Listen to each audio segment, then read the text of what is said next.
Bismillahirrahmanirrahim. Innal hamdalillah nahmaduhu wa nastaghfiruh wa na'udzu billahi min shururi anfusina min sayyiati a'malina. May yahdihillahu fala mudilla lahu wa may yudlil fala hadiya lahu. Asyhadu an la ilaha illallah wa asyhadu anna Muhammadan abduhu rasuluh. Amma ba'd.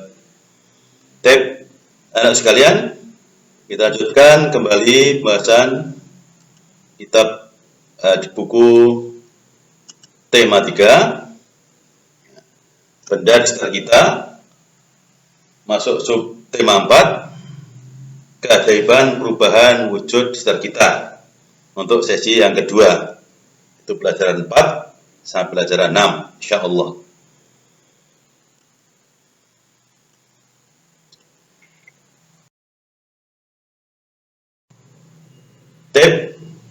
Kita langsung masuk pelajaran keempat, sifat benda cair. Ya. Benda cair itu memiliki beberapa sifat yang bisa dibedakan dengan sifat-sifat yang lain. Yang pertama, bentuk benda cair mengikuti wadahnya. Artinya kalau dimasukkan dalam gelas, maka seperti gelas, masukkan botol seperti botol, masukkan piring seperti piring, dan semisalnya. Kemudian kedua, mudah mengalir ke bawah. Artinya air itu akan mencari tempat yang lebih rendah. Ya. Nah, kalau di tempat rata, maka dia akan menyebar. Kalau ada miring, maka dia akan turun mencari tempat yang rendah. Dan ketiga, air tidak bisa dipegang, ya, tapi bisa kita rasakan. Ya, kita contoh untuk benda cair yang memiliki wadahnya. Ada seperti gelas, seperti botol, dan seperti mangkok. Ini lihat gambar air mengalir ke bawah, ya, mencari yang lebih rendah. Kita masuk di muatan PKN, bersatu dalam kebaikan.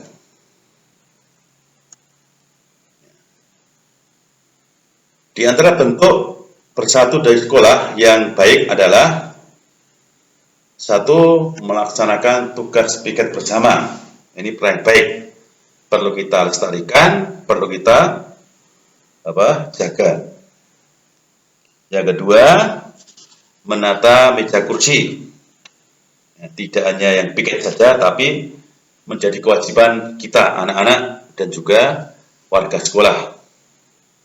Kemudian untuk anak belajar berkelompok, artinya belajar bersama, bukan dalam untuk menurun jabatan, tidak, tapi betul-betul saling memahamkan yang belum paham.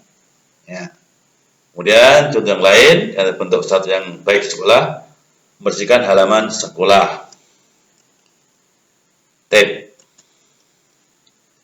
Bahkan dalam suatu hadis disebutkan, seorang mukmin terhadap mukmin yang lainnya seperti satu bangunan, sebagiannya menguatkan yang lainnya. Ya, bangunan. Maka ini bangunan jadi baik ketika bangunan satunya akan saling mendukung.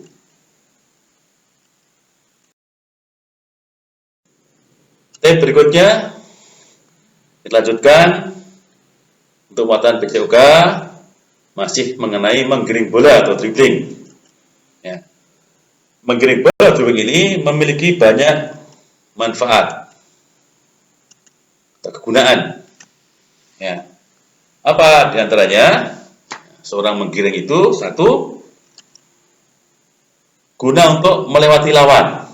Artinya ketika kita mau melewati lawan, hanya kita menggiring dengan benar, baik dengan kemarin kaki sebelah dalam atau sebelah luar, maka silahkan punggung kaki sebelah dalam atau luar, silahkan, boleh dua-duanya atau milih. Ya, yang pertama. Dan kedua adalah guna mencari kesempatan memberikan umpan bola kepada teman yang lain dengan tepat. Jadi sambil memilih siapa yang kita umpan, kita giring dulu. Ya. Kemudian yang ketiga, guna menahan bola tetap dalam penguasaannya. biar tidak direbut, maka dengan cara kita menggiling sebaik mungkin. Yang keempat, guna mengontrol bola dengan baik. Artinya kita yang mengontrol bola, bukan kita yang dikontrol bola. Ya, itu dia manfaat mengapa seorang melatih atau dilatih menggiring bola, karena memiliki banyak kegunaan. Tip. Lanjut kita masuk ke pembelajaran yang kedua atau pembelajaran yang kelima.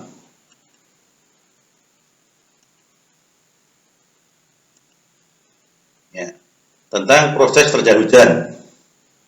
Nah, kemarin kita ceritakan ya perubahan wujud di antaranya adalah tentang masalah air hujan yang dari air laut atau air sungai kemudian naik ke ke langit dengan cara penyerapan. Ya. Di sini kita terang secara global tentang proses hujan. Ada 3 proses. Ya.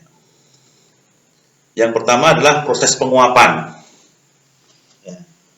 Proses penguapan atau disebut dengan evaporasi. Ya.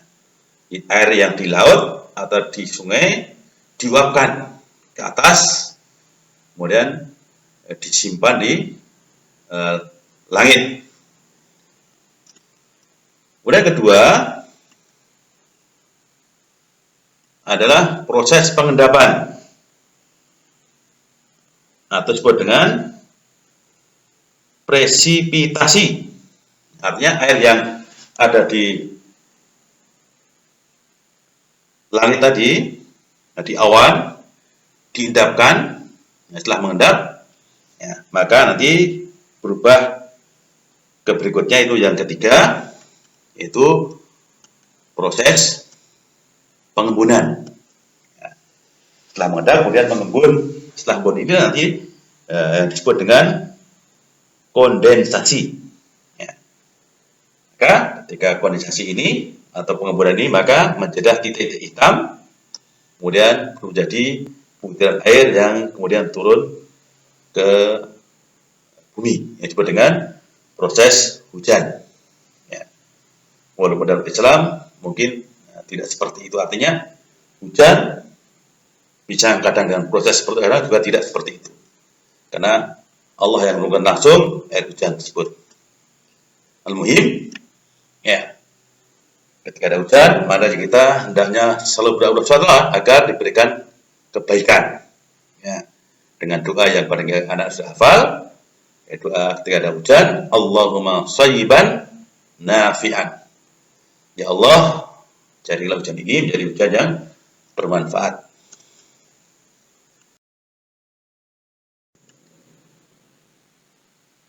Lanjut pada muatan matematik, yaitu mengukur lamanya suatu kegiatan. Nah, suatu kegiatan bisa diukur waktunya, tentunya yang kita jodohkan dengan cara yaitu dihitung waktu yang ditunjukkan dari mulai sampai ke tempat yang dia tuju. Ya. Caranya adalah apa? Waktu tiba.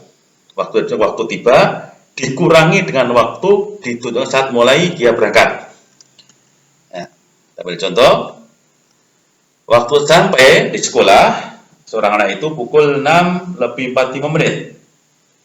Padahal waktu berangkat waktu kan 6:30. Ketika dikurangi menjadi 15, maka lama kegiatan tersebut 15 menit. Jadi lama kegiatan tersebut adalah 15 menit. Ya. Jadi menunjukkan apa? Lama kegiatan. Ya. Dan tidak harus menit, tapi bisa jadi kalau lama jadi 1 jam atau 2 jam atau mungkin sampai berjam-jam. Ketika kita pergi ke Surabaya, ke Jakarta, dibutuhkan waktu lebih, tidak hanya menit tapi berjam-jam.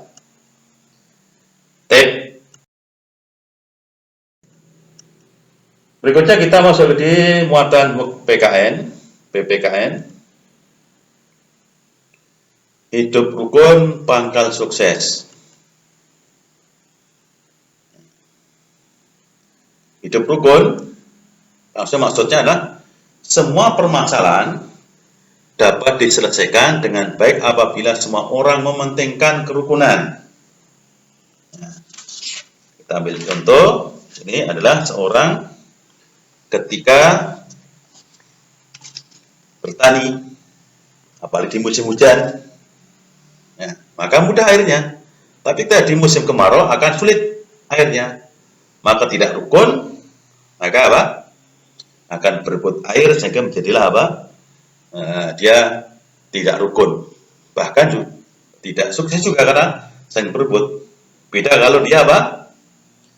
Menyelesaikan dengan baik, dengan cara giliran untuk si A dulu, si B dulu, kemudian baru ke berikutnya. Maka inilah diantaranya rukun itu merupakan pangkal seorang menjadi sukses.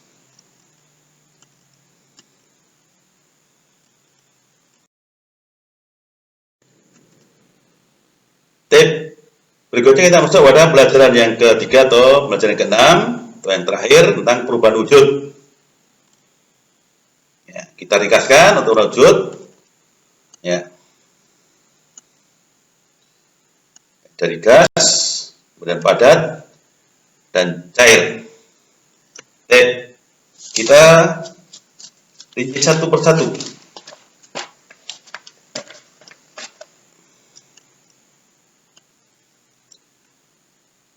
Mengkristal.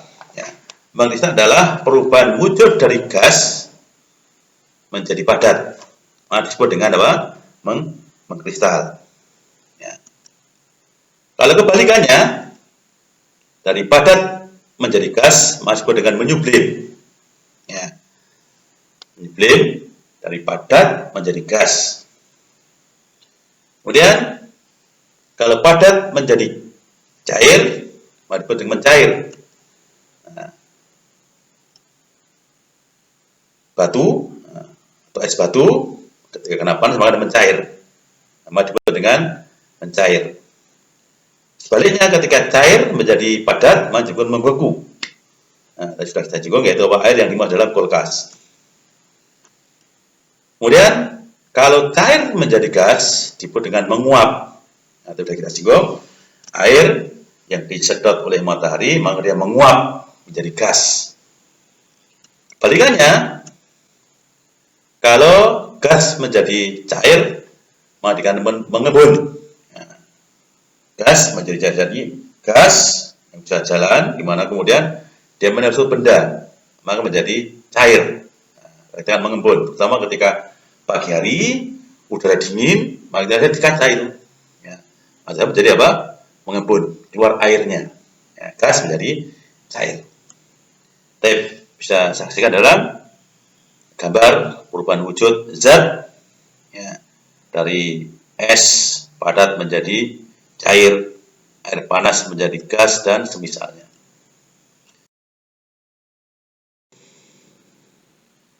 Kemudian yang berikutnya, muatan matematik, menghitung lamanya kegiatan. Ini hampir sudah kita singgung di pertemuan yang lalu.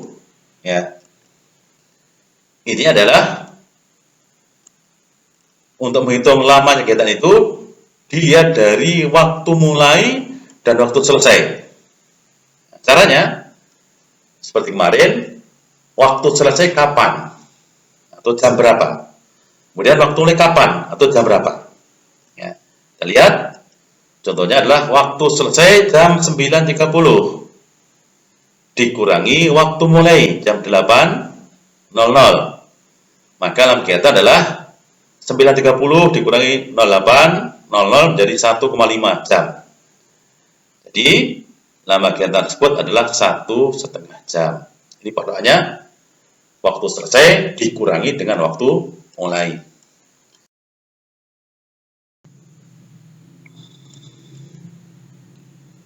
Kemudian kita masuk di muatan PPKN, Persatuan dan Kesatuan di lingkungan sekolah.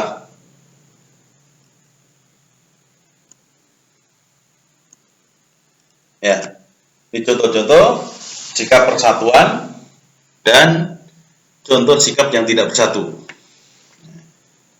Untuk contoh sikap persatuan, di antara satu, piket kelas. Ya. yang dibuat piket kelas harian, hari Senin siapa, Selasa siapa itu bersatu. Jadi yang PT hanya satu, tapi 5 orang, 6 orang semuanya piket itu kan bersatu. Atau yang kedua, membantu teman, terutama orang yang sakit atau bantuan, maka ini dikatakan dengan persatuan. Dan contoh untuk sikap yang tidak bersatu, ini menjadikan apa? Pertengkaran atau perpecahan.